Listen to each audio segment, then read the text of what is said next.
There was a person who was going around the internet leaving comments on blog posts. Man, you suck. Copying and pasting a 500-word essay about why I was wrong in every which way. It was one of the toughest moments of my life because I almost quit. Wait, do people actually think this about me? Is this true? You start to even question your own reality. I didn't create content for another 2 to 3 weeks, questioning every single sentence that I was writing. I eventually get the courage to reach out to this person. Why did you do this? Surprisingly, got an email back. And he said, whoa, not the answer I was expecting. You are just shy of 1 million subscribers, being online, putting out so much content, internet trolls. How have you remained who you are? Empathy goes a long way. It's so easy for me to just go by that now, and because I know that they're coming from a place of hurt. Wow. How has that impacted the way that you're raising your children? Anything my kids are into, I try to learn about. For a while, it was Fortnite, and then I crushed them, which was great. No, we're fine. Well, right. What that allows us to do is share a common language, right? Oh my gosh, you got that victory royale. Yeah, when you came over the hill, that was amazing. It's like I can speak the same language. What does making it look like? I just kind of want to get into your brain. If you were to name the chapter of life that you're in right now, what title would you give it? Welcome to the making of Pat Flynn. Pat, welcome to the show. Thank you. I never thought I'd be on a making of type show, so I'm excited to be here. It's giving TED. It's giving TED Talk. How I built this. That's the goal. Yes. Okay. Yeah, I'm curious to see where you're going to go because I've built a lot of things, and we can go many which ways. So I know I'm here for you and here for the audience. I wish I could have a 4-hour episode of just you, of every little thing that you've created. Yeah. Do you have time? I do. Yeah. Let's do it. All right, let's start here. So something kind of crazy happened to you recently. And I want to start here because I think that this situation says a lot about your character and your integrity as a human. And I think it's going to set the tone for our conversation today. So you're at Sweet Green on a Zoom call. Mm-hmm. Do you know where I'm going with this? I do. I already knew when you set it up. Oh, come on. So a mother comes over to you and accuses you of recording her and her son. And you are naturally flustered. You explain to her that you're on a Zoom call, and then you even extend the courtesy, which not everyone would do, of literally showing her your phone screen to prove that you were not recording her. And in that situation, you jump to empathy. Even though it was unsettling, you tried to understand where she was coming from, what put her in a place where she would jump right to that accusation. And you felt sad for her that she was in a place in her life that she thought a literal stranger was recording her. And you are so big on empathy. And I think that this story is a huge example of that. What do you think over the last 15 years of being online, being in the limelight, putting out so much content, having internet trolls, random situations like this happen? What do you think has contributed to the philosophy of being so empathetic? I think it's just the culmination of all the different examples that I've seen across all the different businesses I've had and life experiences, not just online, but in real life, where when you lean into really what is going on in a person's mind and in their life, you start to begin to understand why they might act or behave or say a certain thing. Mm-hmm.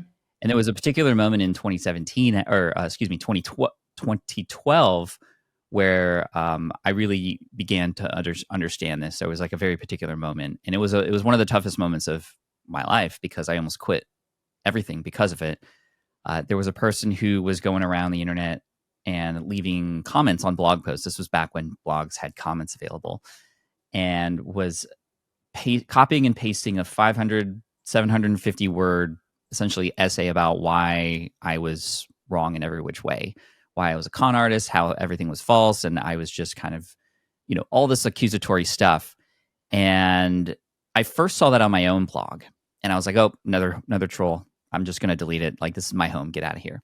But I woke up the next morning and I got maybe a couple dozen messages from friends who had said, Pat, this person's saying some really mean things about you on my website or on the podcast episode that we did.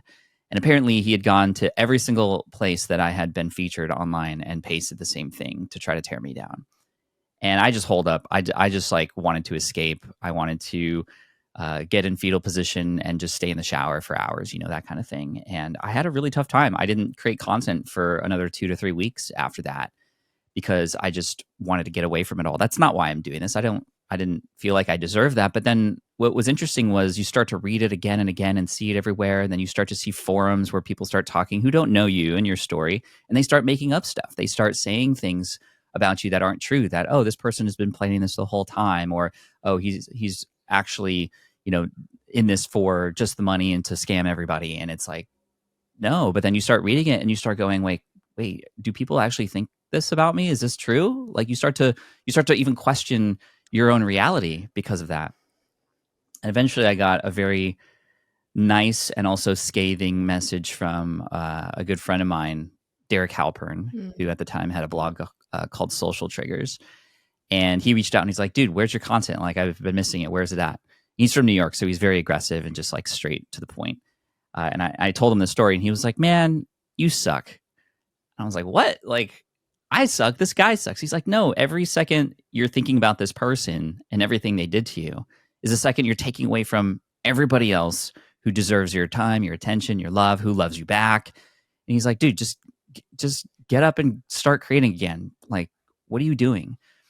Wow. And I needed to hear that, and it's hard because you often can't read the label when you're inside the bottle. And I was in a very deep, dark bottle at the time. Mm-hmm. And I was so grateful for Derek to just reach out to me and kind of tell me exactly what I needed to hear.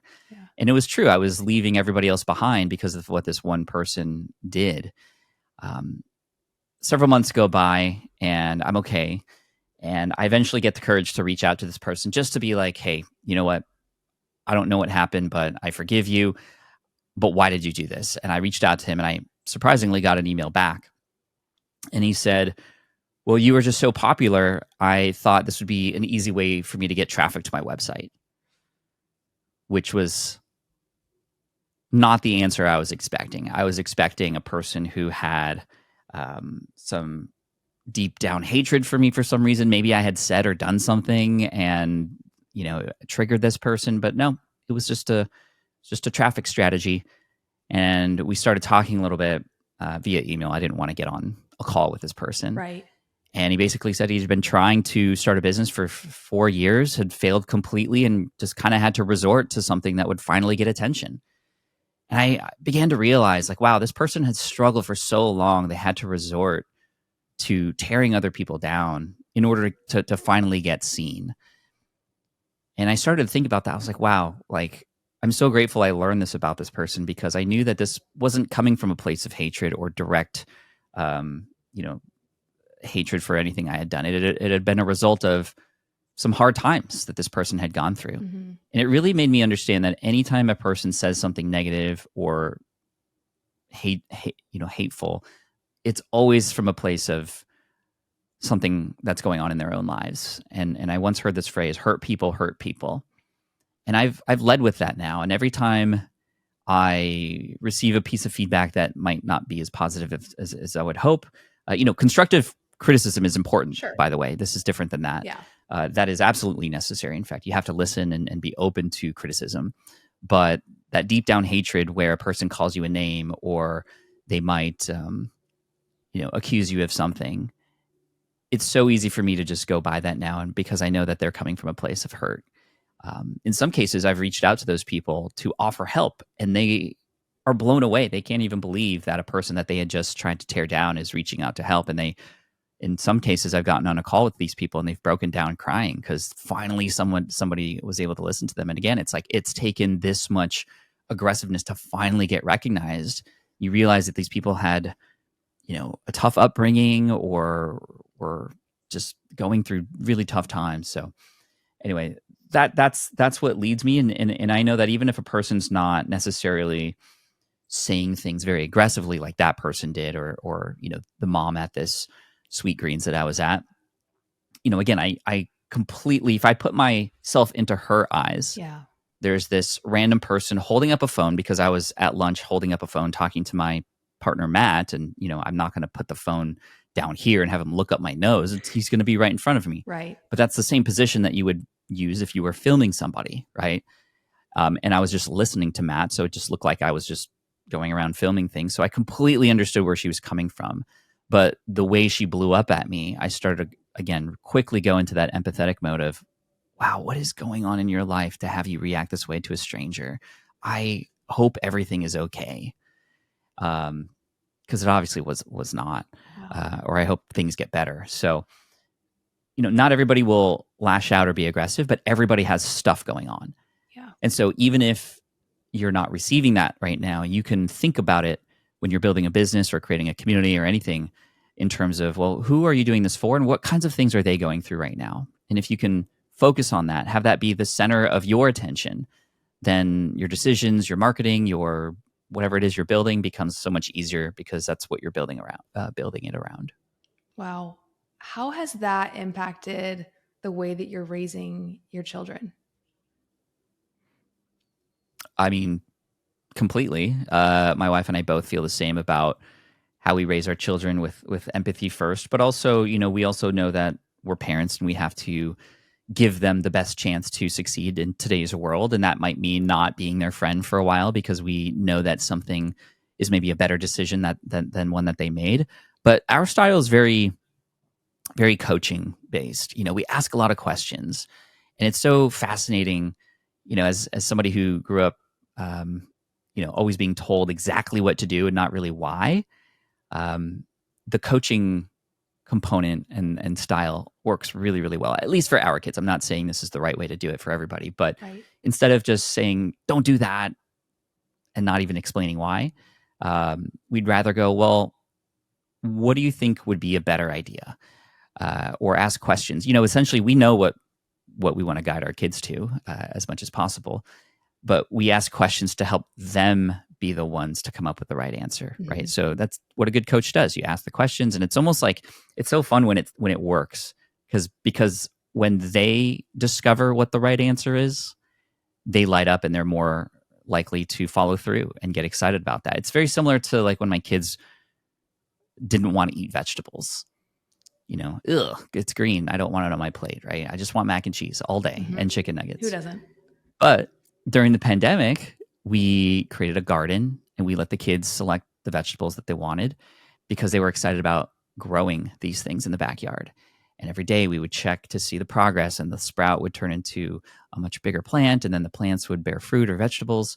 And I mean, they were excited and ready to eat those things. And now they eat vegetables all the time because they were a part of that process, right? They understand now where this comes from and how it gets made. And when they go to the grocery store now, they even understand kind of when they see the rows of cucumbers, it's like, yeah, somebody had to grow that and tend to those gardens or farms. And, I'm more grateful for now what I'm receiving today. Yeah. So yeah, the empathy goes a long way. And when they get into fights with each other, so I have two kids. My son is 14, going into high school soon.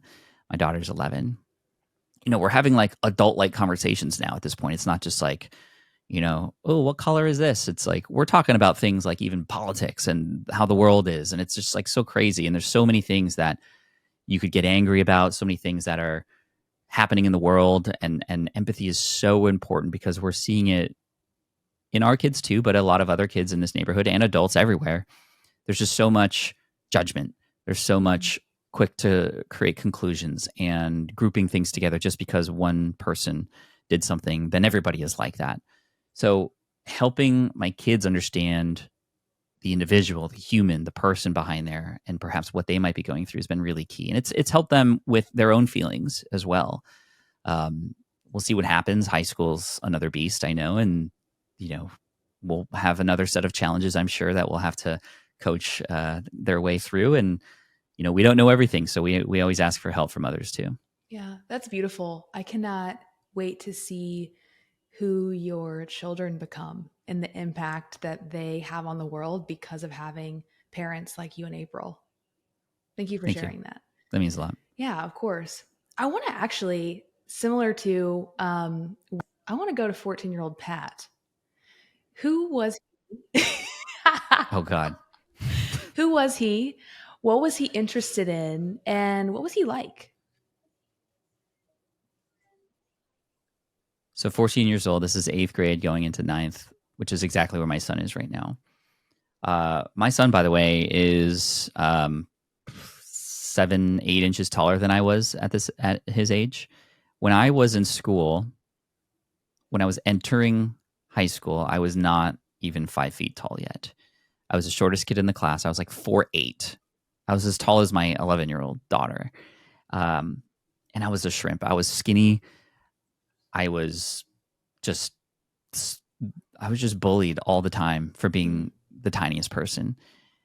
And my shield to that was, well, I'm just going to try to be the smartest person in the room. Like that's all I got going for me. I'm just going to work harder than everybody. I'm going to get the best grades. I'm going to be at the top of the class, which didn't help me either because I always set the bell curve in class, and people were like, "Oh God, Pat's going to ruin it for all of us again."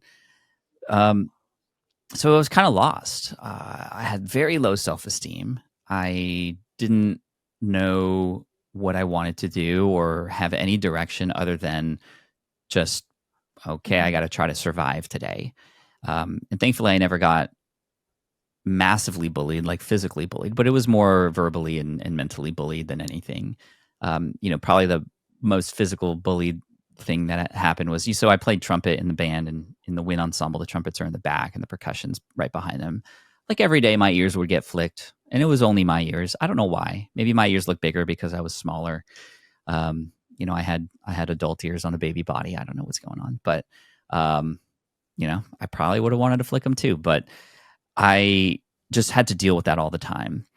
And I remember very specifically that I wanted to be like other people. I wanted to be the cool kid. I wanted to be the popular kid. And it wasn't until I think 10th grade where at least I got a little bit of understanding of kind of, oh, here's a group of people that don't bully me. They support me. And these people are just like me because everybody in the marching band was also a nerd and also picked on. So we all kind of found each other, and we came in all different shapes and sizes, and we just kind of supported each other. And that's where I really started to first have some direction. Like, this is something I love. This is something I get up for. This is something I look forward to. It was literally the only thing I looked forward to. But even then, inside of any big group, there's going to be different group dynamics. There's going to be the popular crew, which I was not a part of. And thankfully, we all were there on the same mission, which was to play music and, be on the field and entertain. But at the same time, being the smallest person, it was never fun. A lot of my friends had their girlfriends, and I could never get one. I was always the cute kid. Like, girls would come up and pinch my cheek, and I'm like, why can't I be like, oh, he's so cute, like that kind of cute, not like, oh, he's so cute. Like that's same word, different meaning. And I was always the latter. So it was tough. It was very tough.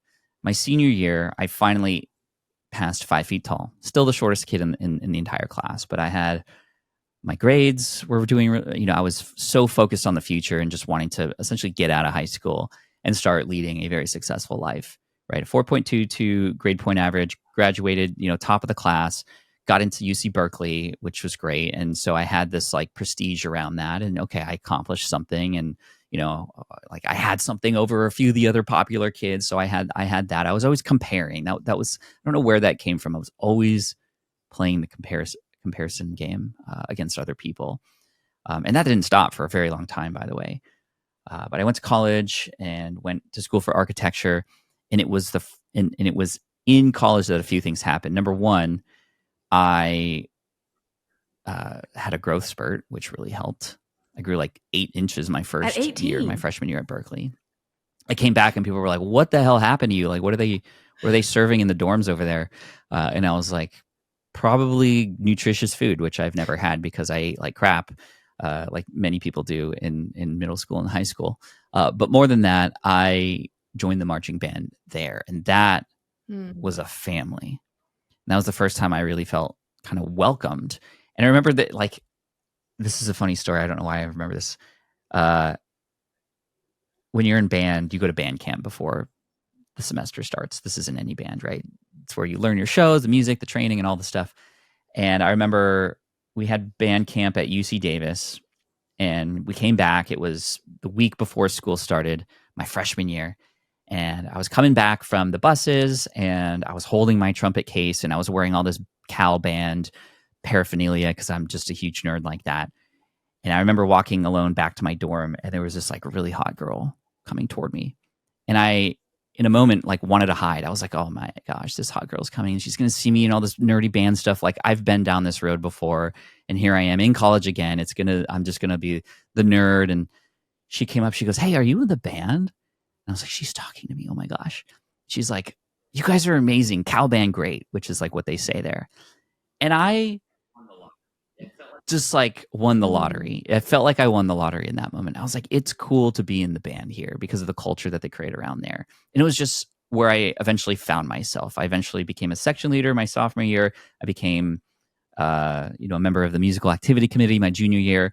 I became a member of the executive committee my fifth year, because my fourth year I didn't get it, but I really wanted it. So I stayed in college one more year. I took one landscape architecture course just so I can be in the band one more year, because that was my home. That's, this is all I knew. This is where I was learning about leadership. This is where I was learning about, how to work with people for the first time, because I was definitely an introvert, and it changed my life. Like the band absolutely changed my life. In fact, it was the band and the connections I've had through there that got me my first architecture job, that led me into working in the architecture field, discovering a particular exam called a lead exam that I prepped for and passed, and then became my first online business when I got laid off in '08.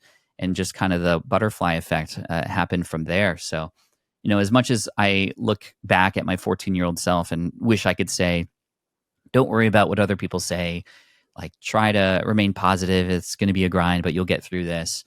You'll find your friend group eventually, kind of thing. I'm grateful for all the things that have happened, because they've helped me become who I am and helped me kind of create that juxtaposition and gratefulness for what I have now versus kind of who I was and what I had back then. One of the things I love about you is that you and your personal brand very much embody, in my opinion, who you just described, actually, as like your late teens into your 20s.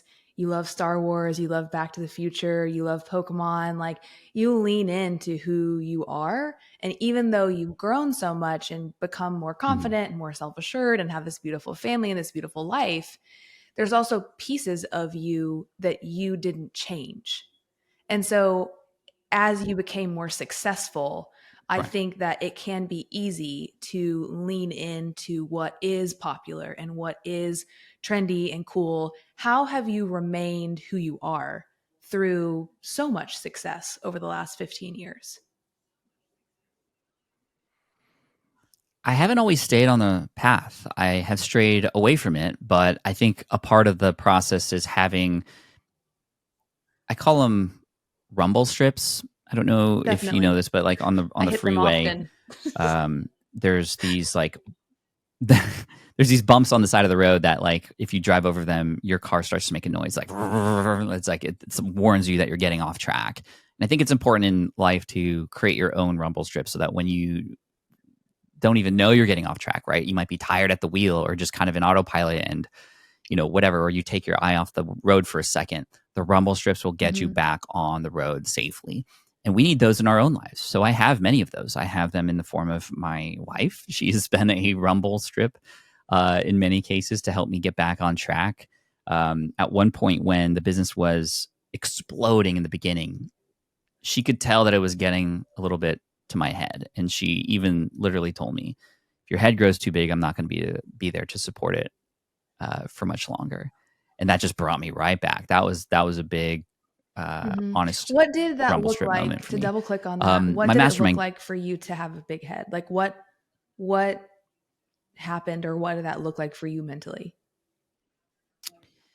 Okay. Yeah, I mean, it's cockiness. It was, look at me, I'm better than everybody else. Like that, I feel like was a result of me never having been better than anybody else at anything. It felt like finally I had my moment, right? And it was like I was bathing in the sort of fame that was coming my way, the attention, and I was so grateful that my wife and a few other people, really close friends, were like, "This isn't you. Like you're going down a dark path here." And I thankfully never went too far into that. I quickly heard the rumble strips and came back. My mastermind group was another rumble strip that I had during a moment like that in 2010, 2011.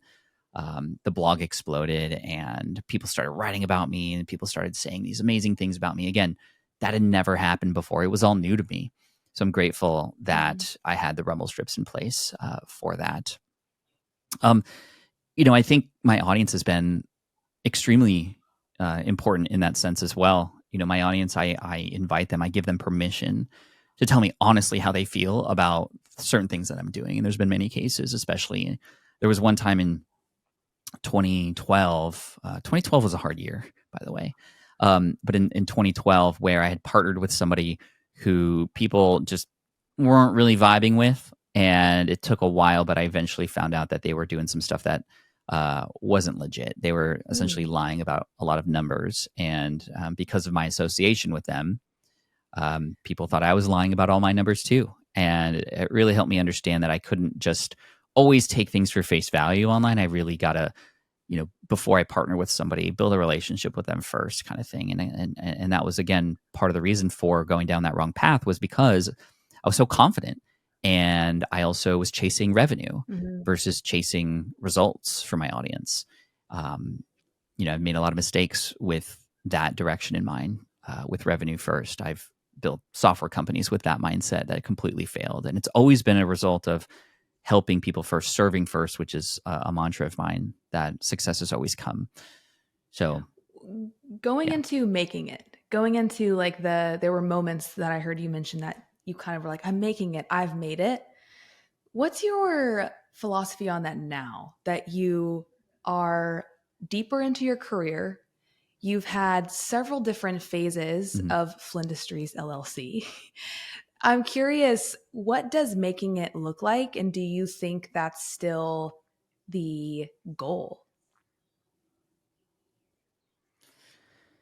Yeah, making it when I first started was like like it felt like it was going to be a moment, like a certain revenue that I would hit, a revenue goal that I would hit, or something would happen, right? Like, we hear that phrase a lot. I've made it. Like, okay, you've gotten to a place that you weren't before. And typically we think it's going to be a moment or an event or something happens. But what I've realized is that it's nothing like that. It's the way that you wake up and how you feel about your day, how interested you are in the work that you're doing, how much energy it gives you, how you tackle the problems within that, and where that tackling comes from. Is it from a place of um, like it feels like a chore, or is it because it's another challenge that you can overcome with it? Making it, to me, is all about having the ability to be grateful for where you put yourself. And that doesn't necessarily require a revenue goal. It doesn't necessarily require a specific moment. It's a feeling that happens, and it's a number of different actions that you take now that become that idea of you've made it. And it's so interesting. We, especially us entrepreneurs, and if you're a millennial like me, a lot of things were based on your grade or how many achievements you've had, right? That's how we grew up. You get an A on your paper, good job. You get an F, you are a failure. You get a certificate for attendance, for your citizenship, for whatever. Yeah, your whole wall as a kid is all these like awards and stuff. Like, our life is based on how many achievements we make. And that's how I based my life for so long. So in the world of entrepreneurship, when I started, I was like seeking those achievements, and some came, and I've realized that even when they did come, it didn't really mean that I was successful. I heard the other day there's a psychologist who had studied being a monk for a while. He quit that to then go to YouTube and share some of these findings. Healthy Gamer GG is his name. I've been really fascinated with a lot of his work.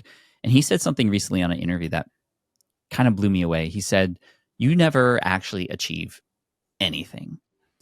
And for me to hear that, like the overachiever, was like, that really caught me off guard. And I'm like, what do you mean by you never actually achieve anything?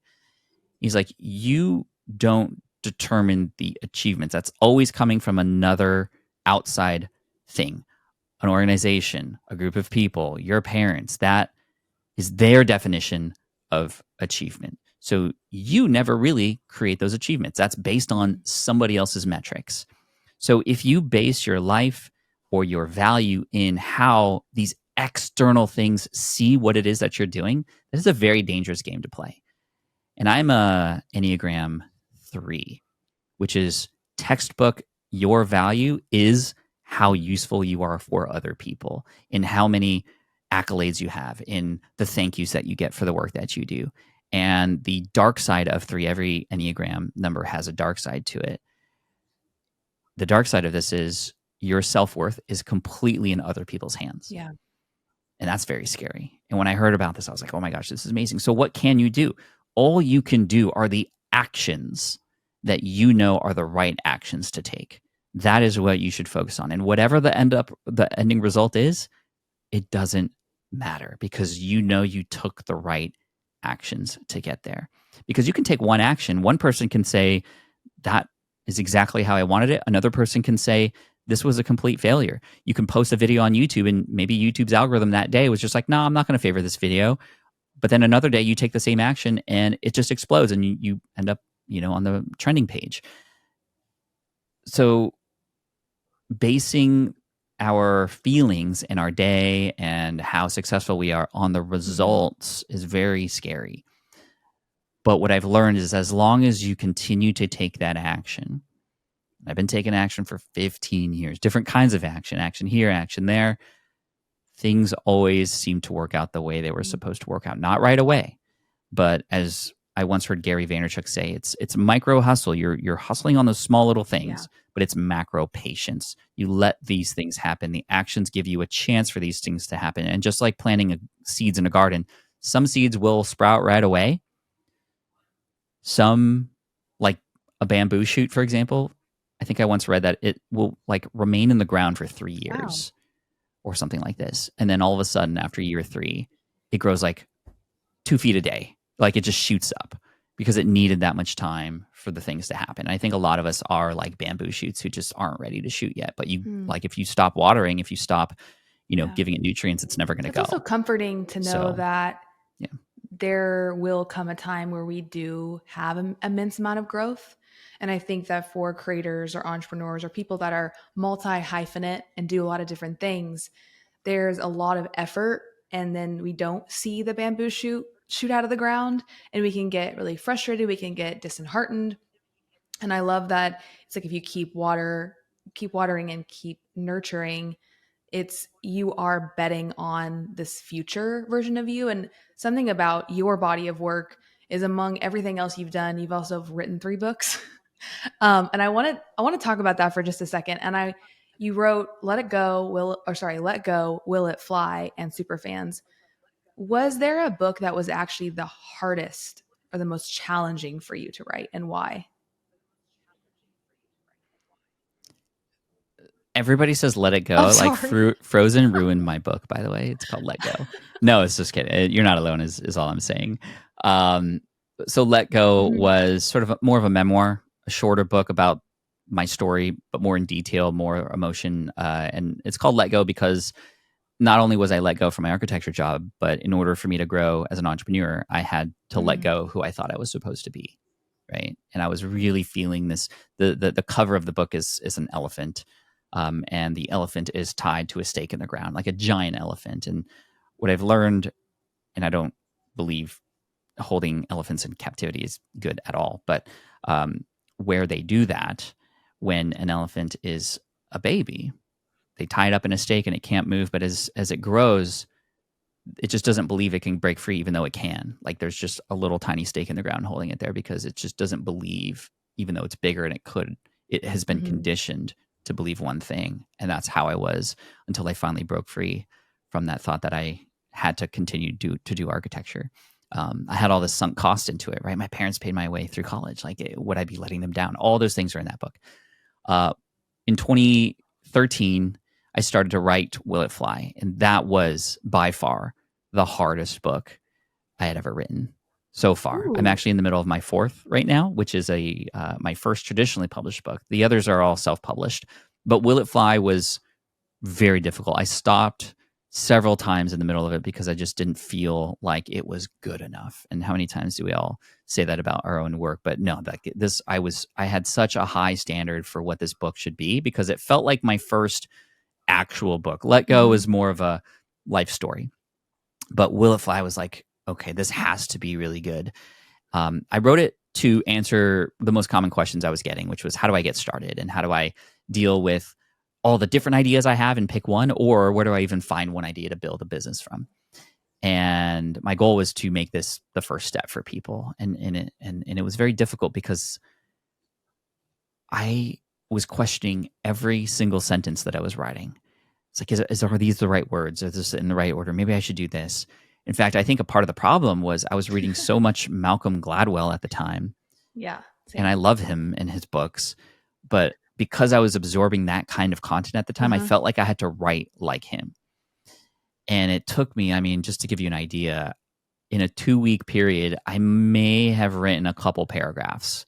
It was that difficult. I mean, maybe I actually wrote a book, but I deleted most of it just to have 2 paragraphs that I finally liked. And eventually I hired a coach because I knew how important this book was. I knew what I wanted the goal to be, but I just could not make those connections between where I was and where I wanted to go. So I hired a coach. His name is Azul. Authors Who Lead is his brand. And he coached me through it. And I hated the entire process. I hated it because I wanted him to tell me exactly what to do. And he's a great coach, which means he didn't tell me exactly what to do, like I was saying earlier. He asked me questions, and it really helped me unlock a lot of things that eventually made its way into the book, and also helped me take out things that I thought the book was going to be about. So the writing process involved me writing like I write my blog posts, which was on Google Docs. I was using all these new tools for writing novels and other things to try to help me because that's what everybody else was using. And I just was like, no, let me do exactly what I was used to doing, writing blog posts. Okay, this giant book that was just such a huge weight on me. How do I focus on just one part at a time? Well, just let me focus on this one chapter. And in this one chapter, just let me focus on this one story that leads into that lesson. Okay, it became a lot easier to chunk it down like that and then tie everything together. And through those exercises and through the coaching, through the questions that was being asked, this beautiful sort of thread line came through of, trying to see if something would work before it does. And this idea of will it fly? The title actually came later. And I published that book in 2015, self-published in February, and it became a Wall Street Journal bestseller, which was just mind-blowing. I didn't even know that was possible with a self-published book. My next book, Superfans, which came out in 2019, I wrote. Actually, the interesting story about that was I hired a company in 2017 to help me write it. Not ghost write it completely, but this was a company that would interview you quite often, and they would get your story in your words and then take those words and put them into a book in a manuscript. And again, this was still self-published, but Superfans was a presentation that I started to give in 2014 that continued to get asked to speak again and again on. Many events hired me and even paid me to do that speech. And I got to give credit to Jay Baer, who is the author of Hug Your Haters, which I love that title. He came up to me after a presentation at Social Media Marketing World where I gave that talk, and he was like, dude, this is the best structured presentation I've ever seen. Like, this has to be a book. I was like, really? Like, okay, I think this makes sense. So I hired this company because I was busy. I wouldn't have time to write it myself. And the first kind of chunk came in, and it didn't sound like me at all. And I just was not happy with it. So they brought a new writer in, and they're like, okay, we're going to work with this new writer, and they're going to interview you once to get your voice again, and we'll use all the other interviews and transcripts, and we'll go from there. So I wait another month, get the first chapter just to see if it was the right tone. And it was just like, this is not like me at all. And we tried one more time with like their best writer, their senior editor, and it just didn't work. And I was like, okay, I guess I'm not meant to write this book. But there was something inside of me every time I did this presentation. I was like, if I had a book at this presentation, I could hand this out and that would help with business. But I never had that. So in November of 2018, every November is what's known as NaNoWriMo, or National Novel Writers Month. NaNoWriMo, National Novel Writers Month, or something like that. And it's a challenge that mostly fiction writers, but nonfiction writers have joined in to write an entire book in just 1 month, in just November. So when that came around, I said, I'm going to challenge myself. I'm going to write Superfans in 1 month. I already had the structure. I already knew the stories. I just needed to write it, right? So it wasn't from scratch necessarily. But to hold myself accountable, I shared every day on social media how many words I wrote and kind of played a little game, gamified it a little bit. So in October, right before November started, I asked my audience, like, hey guys, let's play a game. I'm going to write this book in 1 month as a challenge. Let's do this together if you're writing a book too. But guess how many words I'm going to write tomorrow. And everybody was like, oh, 7,500, 10,000 words. You're going to blow it out of the water. You write all the time, Pat. You've written amazing books before. You got this. November 1st comes around. I write. Mm-hmm. I wrote 400 words. Everybody was wrong. It's like, I'm not going to stop, though. I'm going to try to get this done. Next, or that evening, I said, okay, guys, I only wrote 400 words. So completely didn't fail, but I got started, but it wasn't what you thought it was. What do you think my word count's going to be tomorrow? Then it was like 200, 600. Like everybody lost faith in my writing capability at that time. But then it was 1,000, and then it became 1,200, and then 800, and then 2,500 because I was on a roll that day, and then boom, boom, boom. By the end of November, actually on my birthday, December 6th, is when I actually wrote my last word on the first draft. So I was able to write the whole thing in my own voice by focusing on it, by having accountability, by playing this little game with the audience. I wrote 45,000 words in wow. 36 days, and was very proud of myself for that. And that book was published the next year at my event in San Diego, and we handed a book and a copy to everybody and did a little signing. And that book, although it didn't become like a Wall Street Journal or USA Today or New York Times bestseller, it is still to this day, 5 years later, selling like crazy every single day. It has sort of gone through a wave in the entrepreneurial space and just in the creator space. And I think now it's gotten a nice little bump because of where things are headed. A lot of things are not, it's not just about the information anymore. It's about the community that you're building. And Superfans is almost a little, ahead of its time when I wrote it, for how important focusing on the individual experiences your people have within your brand. And still to this, I literally gave a Superfans presentation 2 weeks ago in Vegas. It's still holding true. And I think people are more seeing like the importance of that now more than ever. So that book still continues. Like I start to see it in the wild every once in a while.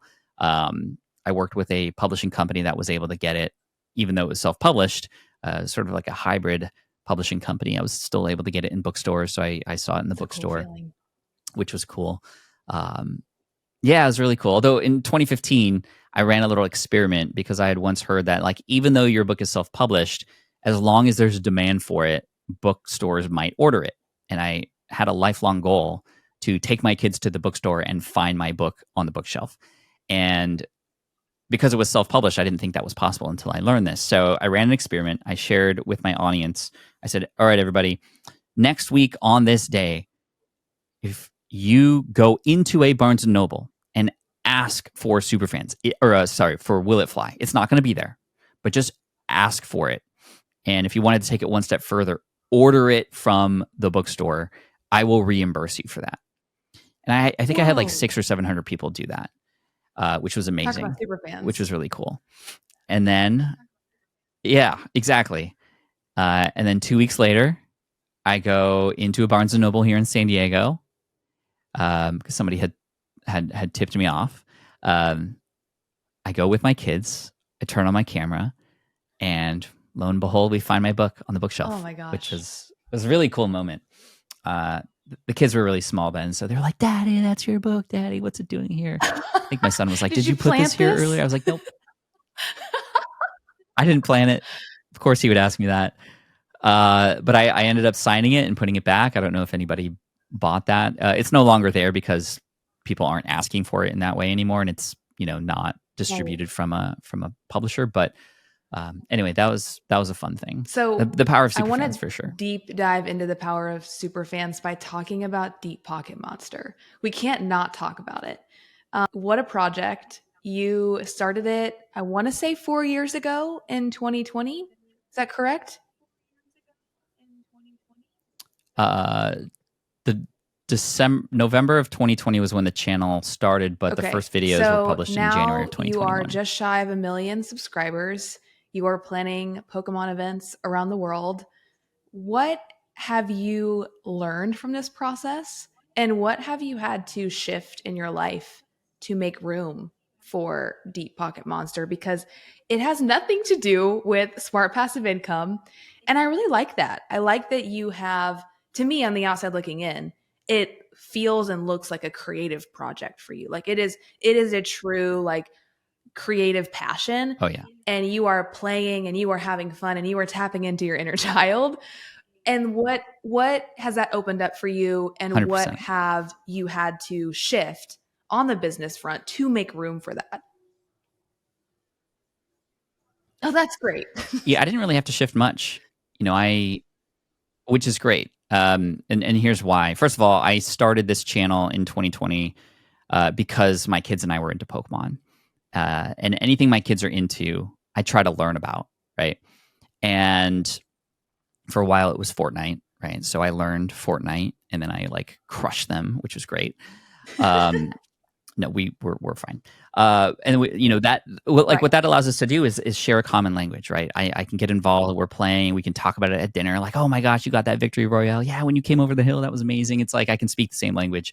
They got into Pokemon, so I wanted to speak the same language as them related to that.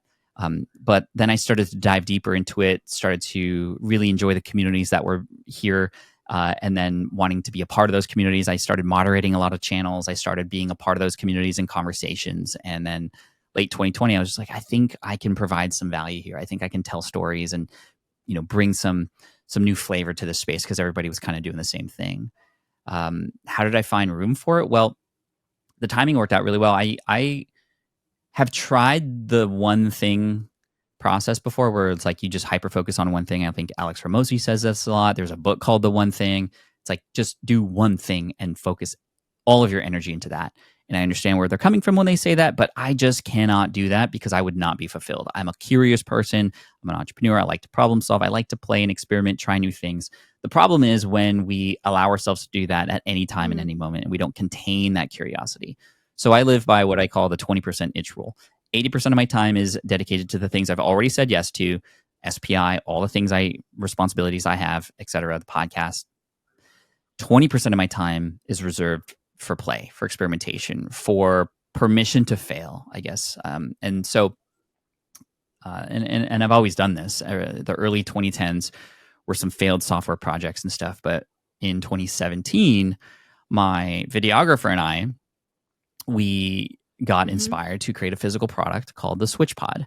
And we had no business creating a physical product. We had never done it. There was no reason to do it other than we were just curious. And that's what was taking up 20% of my time. Now, thankfully, that business worked out really well. In 2019, we launched that. $483,000 came in It's 60 incredible. days on Kickstarter when we launched that thing. And that was so fun. And that's still working really well and it's selling on I Amazon remember and on our being website at in the audience at switchpod.co. Craft and And Commerce Caleb, when my you and Caleb entered, like, fully launched SwitchPod. I think that was in 2019. That was a really cool moment. yeah, that's right. That was a pivotal event for us as well because in the sort of after party for the Mhm. speakers and stuff, we got to meet Casey Neistat, and he got to hold the switch pod. This was a prototype. We only had two. They were like $1,500 each because they were handmade. He saw it and he was like, "This is really cool, but it's kind of long, and I think it should be black." And we're like, whatever you say, Casey, you're the vlogging king. So we made it shorter, we made it black, and here it is. And it's doing really well. So it still sells every day. And Caleb's managing that business more than I am at this point. But, we see it in the wild every once in a while, and it's just amazing to see. But then that's been on autopilot basically for me since. So I had some time and extra space in my schedule to try something new. And this is where the Pokemon thing came in. So it's still taking maybe about 20%, although lately it's been maybe more 40, 60 because of certain things that are happening right now at this moment in time. We're planning for an event next month. This will be our second card party. I partnered with an event company, the team from Podcast Movement. In fact, they help with the operations and logistics. I bring the talent, the people, the companies, and we just create this Pokemon event that's unlike anything else because most Pokemon events are just a Mhm. giant convention center where you go to buy, sell, and trade. This is like creating activities and experience. And people came back last year. We had 2,500 people in Anaheim come last year from all over the world, including Australia and Europe. And they said it felt like camp. It felt like they were on a cruise ship for 2 days, right? It's just all things happening there, and you're with your friends, your family, seeing the same people. We're hoping to have 4,000 to 5,000 this year in Orlando, which is pretty cool. And we're set to do 2 events next year in 2025, which is amazing. It's not yet profitable, I will say. Hopefully we'll break even this year. Events are hard, but to see what it's done for the community and the position it's put Deep Pocket Monster in the space, it's like, wow, you are coming in to serve this audience, right? Serve first. You've created this space for the creators to come together and meet each other, for the fans to meet the creators. And like the vibe that we're getting in the space is just like protect Pat at all costs at this point. And I'm new to the space. By the way, I didn't know anything about Pokemon 3 years ago. I did not grow up with Pokemon. In fact, I grew up with Magic the Gathering and thought Pokemon was for like stupid little kids. Lo and behold, I'm one of those kids now. I'm just 41 years old. But it's cool because, it's not just for kids. First of all, a lot of people think I just took the SPI audience and moved them over. There's no way. First of all, that would actually be a terrible thing to do because, yeah, sure, I could send an email, hey, everybody subscribe to the channel, but then they're not going to watch the videos. And that means YouTube's not going to push them out because your subscribers aren't watching the videos. So that would be detrimental to the brand. Don't do that. Literally start from scratch, even with information. And it's just kind of not positioning myself as the expert in the space like others, because I'm not. I can't compete on history in this. I can't compete on knowledge. I can't compete even on collection. But I can compete on storytelling, on sharing information as I discover it. And I can definitely compete on bringing the community together. So I'm pretty much following everything I wrote in Superfans to a T here, and it's working really well.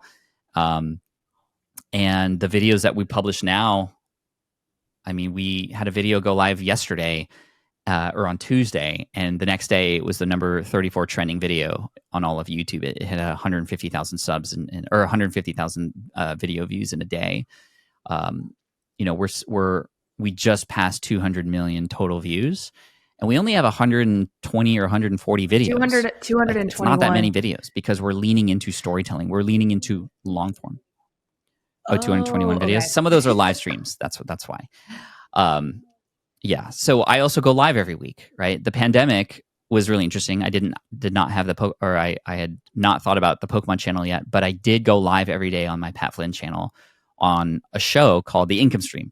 I went live every day starting in March of 2020 when the pandemic hit to just be there as a resource for my audience. And I went live every day. And I like to do this thing when I do something, over and over again. I call it micro mastery. Let me pick one thing this next time around and see if I can master it. And I did that every day for 365 days. So my ability to live stream on my own with the switchboard and all the graphics and stuff, and to create these engagement moments, and also just talk and tell stories on the fly has been really great. And it's improved 100-fold since then. Now I go live on the Pokemon channel. So that skill that I learned has now transferred over to this Pokemon space where a lot of people were going live, but not live like me. And I've brought something new. And so every week I go live on Monday on the channel, and we have concurrently at a max, maybe 4,000 to 5,000 people watching a grown man open shiny cardboard live. I love it. It's insane. And we get hundreds of new members. I mean, we have 4,000 paying members of the YouTube channel, each paying $3 a month. I mean, that's $12,000 in just membership fees. YouTube takes their cut, but that's so they can support the channel and just get access to emojis, and their name looks different. We're selling merch. We have not just shirts, but we have these like characters on the channel now, and people want plush versions of them. It's ridiculous. The ad revenue on the videos we're averaging 35 to 40K a month on ad revenue, which is wild. This is more profitable than anything I've ever done because it's a very lean team, and it's the most fun I've ever had. It reminds me of the early days of SPI where I was just figuring things out, and I was totally into just play and experimentation. And I do feel like a big kid, and it's not just kids watching the channel. It's people who grew up with Pokemon who now have more than just their allowance to spend on it, right? It's so fascinating. It's so fun. And I get recognized now in public a lot. Wow. And it's always for the Pokemon thing now. Whenever I met you when did we meet? We met in 2016, 8 years ago. I would not have guessed that this would be your creative venture. Would you? Like, did you know that something Oh, else no was way. on the I horizon, or like wouldn't were if you so heads down with SPI that you didn't necessarily see another, creative project like this? I mean, I'm always heads Right. down on SPI and the responsibilities. That's 80%. But I also know that I'm always going to Mm-hmm. honor that 20% that I will have open for whatever happens Mm-hmm. whenever it happens. And just having that room to play has helped so much, because even if I'm in a moment where there is nothing to go into that space, um, I know something's going to come because I am a very curious person. What I've had to do now, so I've gotten really into fishing lately. Fishing is sort of like my Bass escape fishing, from right? technology and Yeah. connectiveness. Bass fishing, yeah. Um, I've been really focused on not creating a YouTube channel about fishing. I have to tell myself every time I'm out there, I'm like, I have the cameras, I have all these new pieces of equipment that could easily track everything I'm doing, and I could turn it into a YouTube channel. I can generate revenue from it. Yeah. But then Yeah. this is for me. I just got to say no to that. This is for me, and that has been a very difficult thing for me to do. And this all started actually one morning when I woke up early and I wanted to catch the sunrise while on a hike. And there's a lake near where I live called Lake Poway. It's beautiful, and I went up there, and it was the first time I had been to this lake in a long time. I used to fish out of there when I was a kid, and I got there when it was dark, and I, was hiking the trail, had my flashlight, didn't need it anymore because the sun was coming up, and just the water was so still. It was like glass, and this orange color was coming off of it and the hills behind it.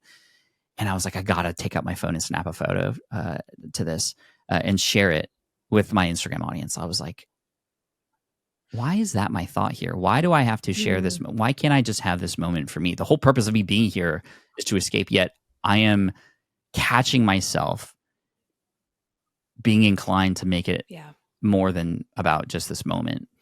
And I learned that, like, the way that monks get out of their habits is not by willpower, not by just like this crazy determination.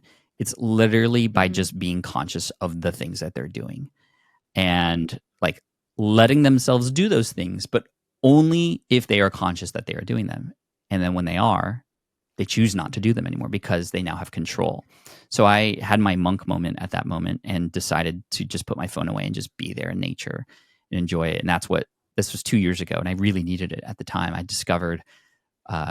rediscovered my passion for fishing again at that time. And it's been so great. And again, just no to the YouTube channel. If I start a YouTube channel, I need you to be a rumble strip for me. If I start a I YouTube will. channel about fishing, I need you to stop. Although I will say, because it is a part of me now, I have incorporated it into the Pokemon channel. There's small moments in the Pokemon channel where I say, oh, and I caught a real life Pokemon and he didn't want to go home with me, so Right. I put him back.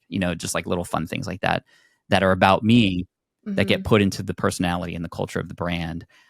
Because those are the things that I've learned as an entrepreneur that you have over everybody else. Your own experiences, your makeup of whatever it is that you do become who you Absolutely. Well, I'm are. happy to And why text not use you that to your when I advantage? see that bass fishing YouTube channel. I'm sure at some point launch, and I'll just like, hey, are you Okay. okay?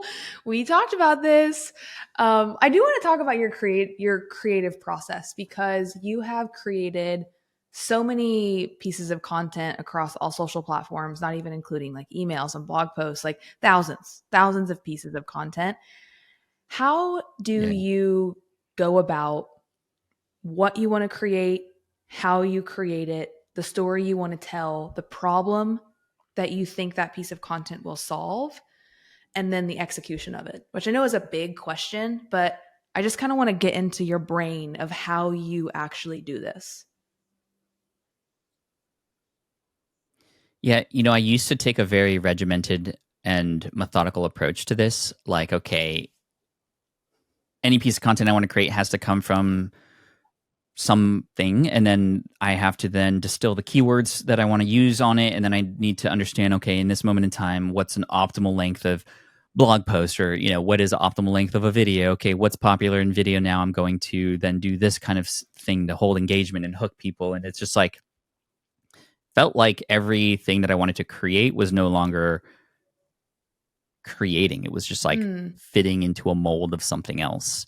And I know that's important. It's still important to understand platform and kind of what works best. And that's still something I pay attention to, but not sort of on an individual content basis. I try to learn about and kind of get my reps in, and I'm okay with failing as I go. But now creation happens like this. I actually have dedicated moments during my day that are specifically for being creative, like tapping into that creative part of my brain where I don't know what's going to happen. I just have a prompt or a thought that I want to just play around in and allow that creative effort to come through. And what I found that works really well for me lately, two places that I get a ton of great creative ideas, and it's never when I'm in front of a computer, right? When I'm in front of a computer, I feel like I'm in like a mode where I have to, similar to like when I wrote this book, Will It Fly? It's like, okay, I have to write the right words and I have to, no, like that's creating boundaries around the sort of fluidity of what creativity is. So I'm trying to find moments in my day where I find flow state. And flow state, when I'm creative, creates some amazing things. In the shower is number one. You have shower thoughts, and why are they called shower thoughts? It's because you're literally doing nothing else but thinking. And how many times in the day do we actually give ourselves that time nowadays? We never have interpersonal conversations anymore, which is why shower thoughts are a thing, because that's literally the only time we have to ourselves. And even technology is trying to get into that as well. Here's a waterproof thing that you can put in there. No, like just allow yourself to think. And I found that my creative efforts are much better now when I remove as much stuff around that as possible. The other place that I get really creative is actually in a car when I'm driving. So I don't listen to podcasts when I'm on a drive. I don't listen to an ebook. I don't listen to the radio. I just let my thoughts go wherever they want to go. And if there's something that I am prompted to think about, then I'll have that sort of be the center of what it is that I'm doing. The center of whatever it is that I'm thinking about, but I just give myself room to be creative and think in a free-flowing manner. This is why a lot of people say the airplane is oftentimes their most productive time, because there's literally nothing else to do. So I'm trying to find more moments like that to be creative. And then when I get ideas during those times, I do take out my phone and I dictate. I dictate a lot of things so that I can go back into those things later and then actually do the writing or the recording or whatever process. But man, so many great things happen when I give myself that room to explore. When you have the idea and you dictate, how do you then decide what that idea will take form? Like, this is going to be, I'm going to talk about this in the podcast. I'm going to turn this into a funny reel. Which you're so funny, by the way. I just have to say, like, your humor, I was watching some of your Pokemon videos. You're funny. I mean, just in case you need to hear that today, Pat Flynn is funny. Thank you. There's a lot of dad jokes in the Pokemon videos because I think they're relatable to the audience as well. And it's just who I am. But puns are always intended on that channel. So how do you decide what form the content takes and then from there, the creative part of it, of actually bringing it to life? Yeah, I mean, I just ask myself, like, how can I best serve my audience? It's always the best thing. And in some cases, I get ideas about things that I don't know much about. What would be the best way to serve the audience with that idea that I don't know much about? I could do a ton of research and put something together, or I can just find an expert on that topic and bring them on the show and talk about it, right? And then distill it from there. And then that transcription can turn into the blog post, but it's not me leading it. It's the guest who I have on, for example. That's one way to do it. Other times I have a newsletter called Unstuck. And if for whatever reason I'm thinking of stories and those stories can relate to somebody getting unstuck from something, or I'm getting unstuck from something, or it's a metaphor for getting unstuck, I like put it into a folder that's all about things that would potentially relate to a nice short form story in an email that has a lesson tied to it. I don't necessarily know exactly where these things are going to go, but all I'm doing is building my story bank. And this is something I learned from Ramit Sethi that is so powerful.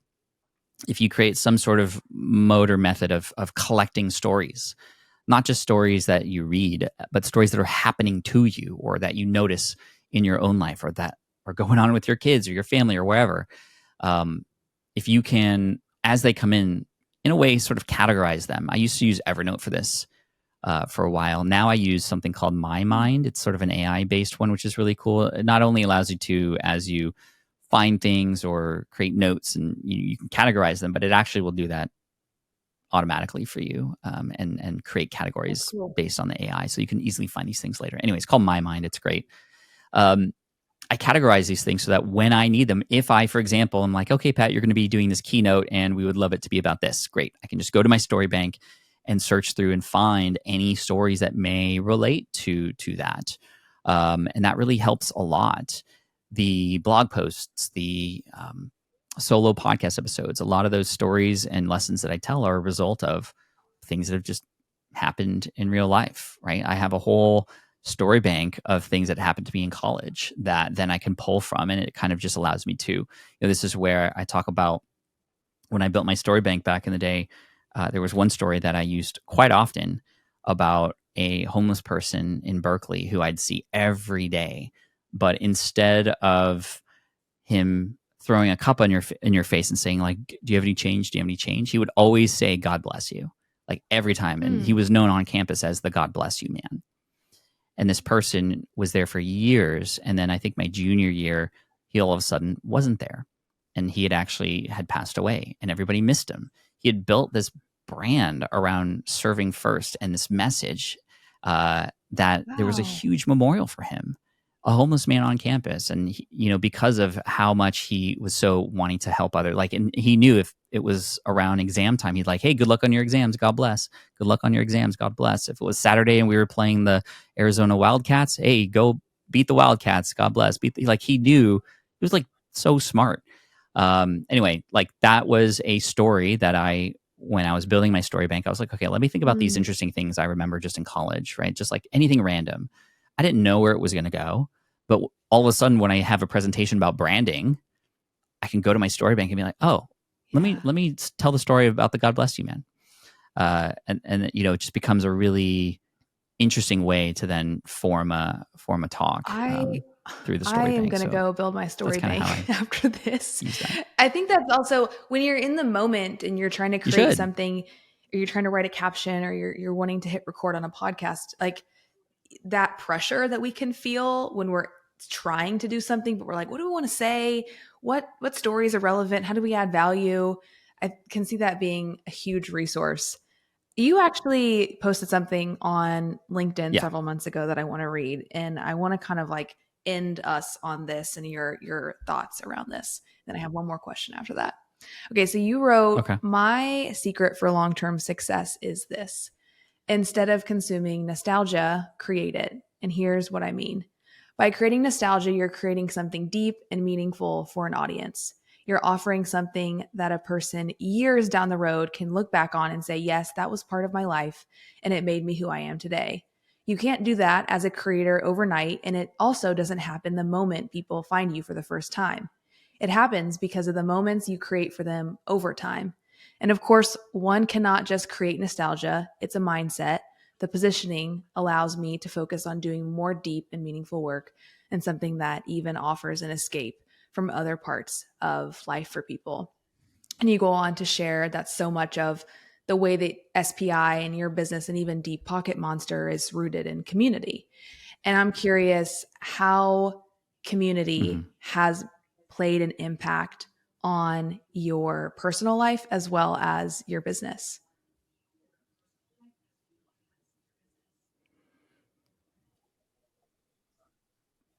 When I think about nostalgia, right, we think about, people at my age think about, Nickelodeon and TGIF and, Saved by the Bell and all these things. And when you think about what is nostalgic, it's not usually the content of what it is that you absorbed then. It is where you were in your life at that time and how that made you feel and who you were with around that. And that's what we often remember. We don't remember, although I can recite almost every line from every Saved by the Bell episode, yes, but that's not what is nostalgic to me. What is nostalgic is when I came home from school and I was just so upset every day because I was getting bullied and stuff, I could then escape in a school that was cool, right? because Bayside is a school that's cool, and you know that's true. Yeah. You know that is true. Know that it's that's from an episode.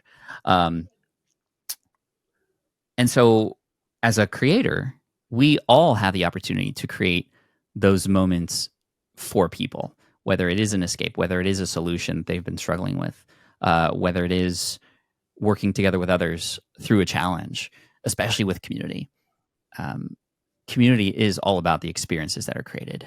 When we ran a survey, when we built SPI Pro, our first community, the last thing people wanted was more content. It's connection, it's collaboration, it's memory making. And that's easier to think about with regards to Deep Pocket Monster because we're creating these events and, there's something tangible and you can kind of, remember when you open a pack and you got the chase car that everybody wants. Like those are memorable moments for sure. But in the world of business, you can still create the same kind of moments. And, I'm reminded of a woman who I wrote about in my book, Superfans. She actually starts the book after I talk about my wife and her deep fascination for the Backstreet Boys in that book. There's this woman named Jackie who was one of my customers for my lead exam website. And I had helped her a couple times through some tough questions and things related to the exam. And she ended up passing as a result of the study guide that I offered. And that one person, Jackie, she told and convinced everybody else in her office, 25, 26 people, to purchase my study guide too. She could have just shared her guide, but she wanted to support me. She became a fan.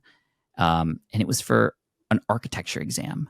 I was able to, just through a few moments of attention, through a few sort of helping her through some big struggles, one person became 25 customers. And those 25 became more, right, as they start to share and word of mouth. And in this world where we're at today with how robotic and AI everything is, with how much information is already out there. I mean, we're at a buffet line of information. Everybody's still filling their plates high. How do we create those moments that help people find people just like them? And it's through community. It's the people part of this, and that's so important. So it doesn't mean you need 5,000 people at a live event. It could just be a group of 10 people in your space. But as a creator, you all know that where there are one, there's often many, and they will find each other, and they will become your marketing force for you when you step up to create and facilitate a safe space for them to come and speak the same language. Because if it was like anything when I grew up, it was like the band. The band was my first community, and it made all the bullying go away. Right? It gave me that spot where I could feel safe in school. And you can create that safe space for your audience too. What you've created and the team with SPI and the heart in which you bring to every piece of content, every interaction, and to be at the stage you are as an entrepreneur and still serve first and still have that mentality. Again, even going back to the very first question I asked you around this interaction with the woman at Sweetgreen, like your character and integrity, I think, is what makes you like an absolute icon in our space, because you are walking the walk. And I think that we've seen, even in my 8 years in the industry, your 15 years in the industry, like we see a lot and we see the cycle, especially me being on the business side, you on the creator side. And it's refreshing. And I think that's what a part of community is. People are attracted to genuine, real, like they can suss it out, especially now more than ever. And it's really beautiful to see what you've created and continue to create. I'm curious, if you were to name the chapter of life that you're in right now, what title would you give it?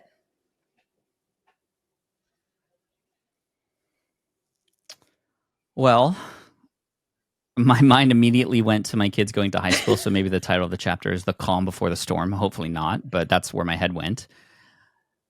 I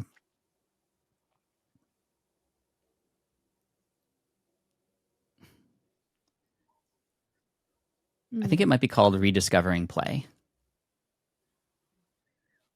And, at 41 now, I've reached that mindset. And I think this happens to a lot of elders like myself. it's just like F the BS. Like all that noise out there, like that's not important. How other people think about you or what they say, that's not important. Just are you living a good life? Are you having fun? And I think that maybe F the BS is the name of the chapter, or maybe the name of the book. I don't know, but I feel like I'm in such an incredible mental state now of just clarity on who I am. And although I don't know what the next 5 years, 10 years are going to bring, I don't know. I have my guiding principles to know and be confident that wherever it takes me, I'm going to have fun. And as I grow and as I continue to become more successful, I'm going to take people with me. That's just what's going to happen. I know that in 10 years, both my kids will be likely out of college already at that point, and if they choose to go to college, and like life will be completely different. But all I know is I'm going to do whatever I can to continue to step up and serve people in whatever challenges they may be facing at the time. And who knows what we'll be facing then, but happy to hear that. I'm not going away. Well, thank you for your time and this conversation. Thank you for embodying humility and empathy and kindness. And any opportunity I get to spend with you and be in your orbit, I always feel like I leave a better person. So thank you for your contribution to the world and the legacy that, you can always see in the numbers, but you can't always quantify in the meaning, right? And like you have left such deep meaning on so many people.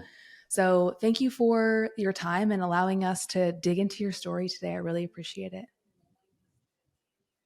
Yeah. Can you share where people can connect with you?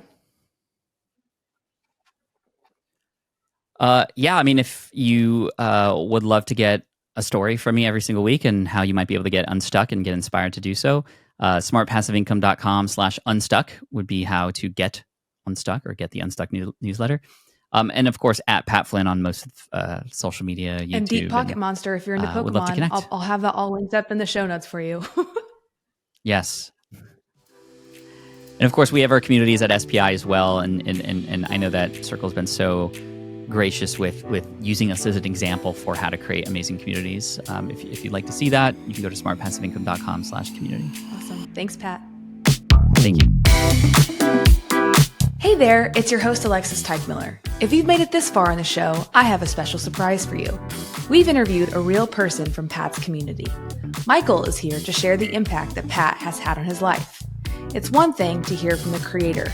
It's another to hear from someone whose life has been changed from their creation.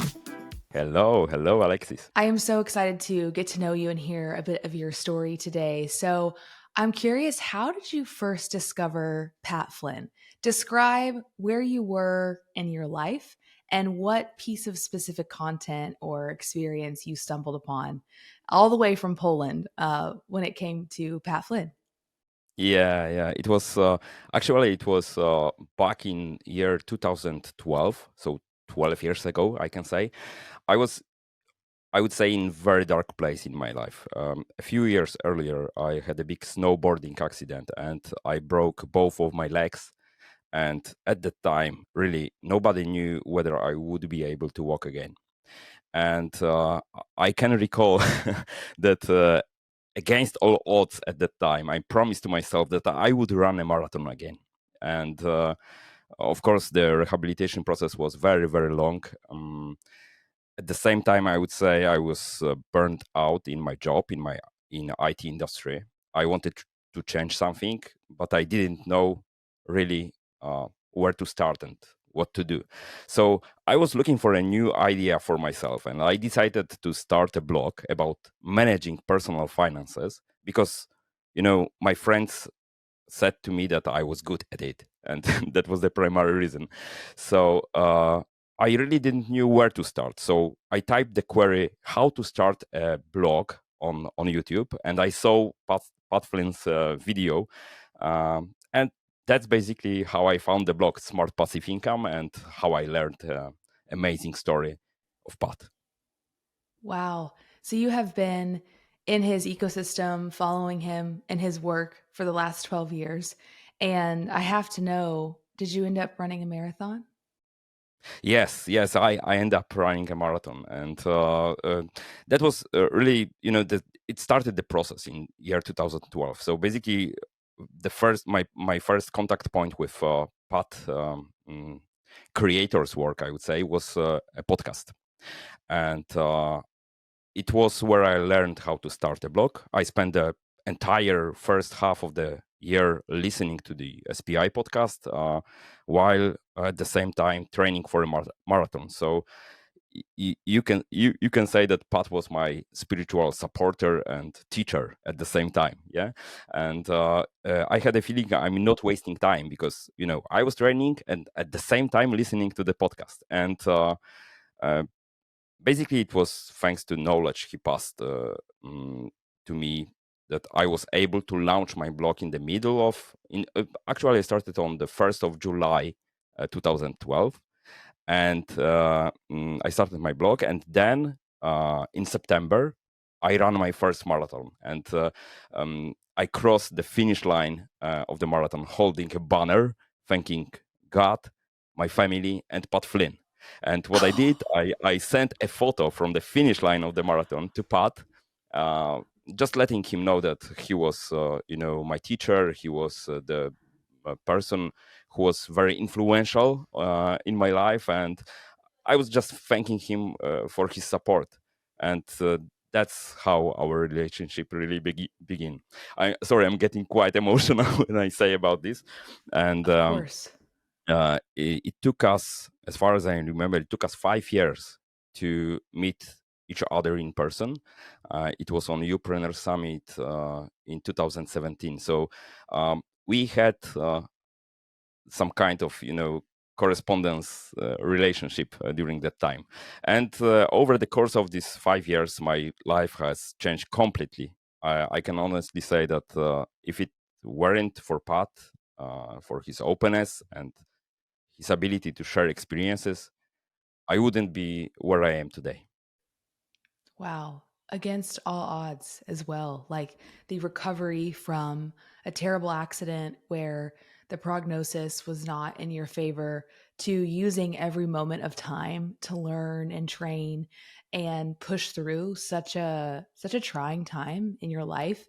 And I want to Definitely. know, after the 5 years meeting in person, you met at Upreneur.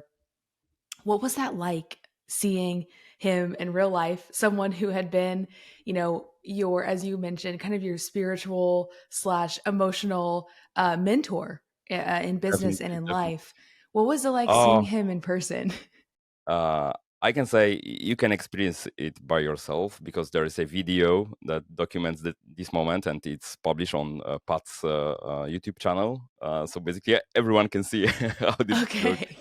And yeah, that there was a lot of tears, and being an adult man crying on stage is really.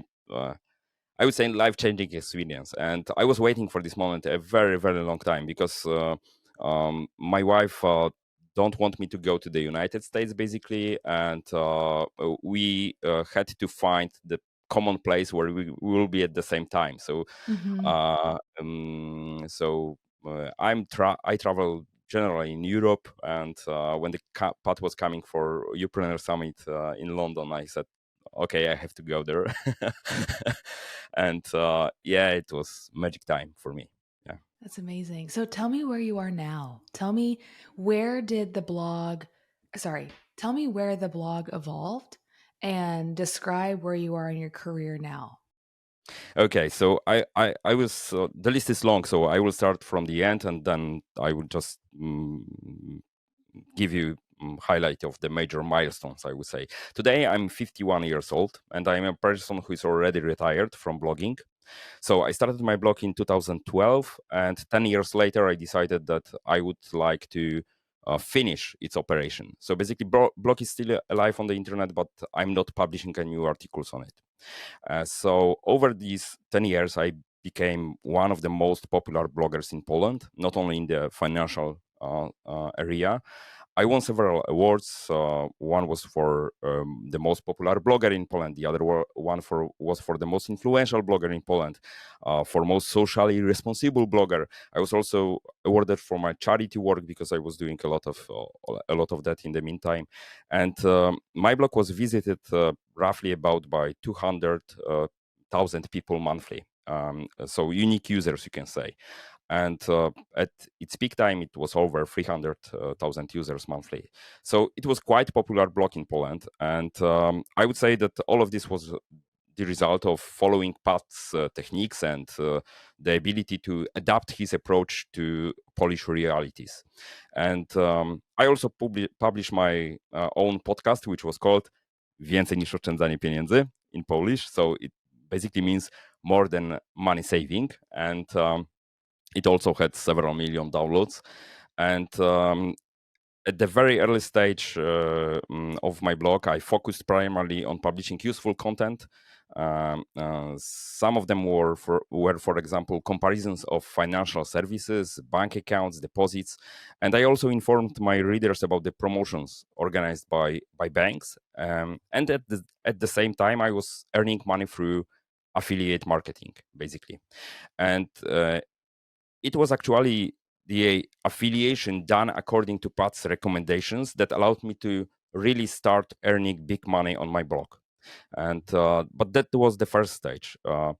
My greatest success so far, also financial, were my books, books that I published. And the first of them was Finansowy Ninja, so in English, Financial Ninja, you can say, which was a guide to personal finance in general. And the trick was that I self-published this book in year 2016, and up to date I sold something like 130,000 copies of it. So you can say that this book alone has made me millions of dollars and made me financially independent or financially free. And I have to say that it was Pat who inspired me to do self-publishing. It was thanks to him that I learned about book promotion, and I also listened to the people like Chris Gilbo, Cliff Ravenscraft, Nathan Barry, Jeff Goins, Michael Hyatt, Tim Ferriss on his podcast, basically. And so I can say I had many teachers thanks to Pat. Yeah. And I also think right now that in many ways, I think similarly to Pat, because in the year 2020, I launched my closed community. It was actually one of my last projects as a blogger, and this community is called Financial Ninja Clan. And it was actually before Pat launched his community, which is called SPI Pro. Yeah, and actually, when he did it, I felt relieved that we are going in the same direction. Yeah, because before I had really many doubts whether it was the right direction for me. Uh, it's completely different than running a blog. When you are when you are running a blog, you are a teacher. Yeah, but in the community, you are one of the many. Yeah, and you still can be, I would say, a mentor for the community, but I honestly wanted to just be one of the many. I wanted to give people the space where they can grow each other. Yeah, and there is no one guru or no one mentor or many mentors. Everyone can be a mentor. Yeah, so that's the, I would say, change in the way you provide content. And it's also the so uh, summarizing, I had many doubts at that time. Yeah, but right now, 4 years later, we have a community of over 3,500 people. All of them are paying members. So basically, it's a paid community, closed community. It regulates itself. I am no longer the only person setting directions for the development of the community, but simply one of the participants, which is trying to act on for the benefit of the group as a whole. Yeah, and to summarize, I can say that I wouldn't be where I am today if it weren't for the knowledge that I received over a decade from Pat. And I can only say that there's um, people are wondering whether you can start something at your 40s or 50s. I am the life example that it's possible. I was 40 when I was launching the blog. Year later, I left my full-time job just to focus purely on the blog and creating content. And the next decade completely changed my life. Yeah, and right now I'm just taking my time working on on my investment portfolio, and just helping many younger creators spread their wings along the way. Yeah, and uh, I'm just grateful for Pat, and I will be grateful to him forever, I think, because he gave me a lot of tips, a lot of tools, and a lot of wisdom. In the meantime, also connecting with other people who are really professionals at what they do. Yeah, and that's it. Yeah. Pat's, and you know this, one of his mottos is serve first. You've probably seen the his t-shirt that he wears often. And Definitely. generosity is a part of his ethos, and it sounds like that is also something that you carry through your business as well, through the community that you've built over the last 4 years. Thank you so much for sharing your story. I just have to say and call out how resilient you are and how you Thank you. have overcome every roadblock and obstacle that's come your way to be where you are now. And having a guide like Pat obviously helps.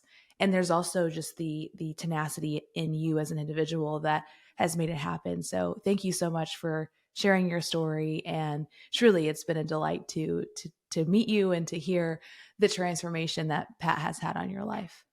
Thank you very much, Alexis. Thank you.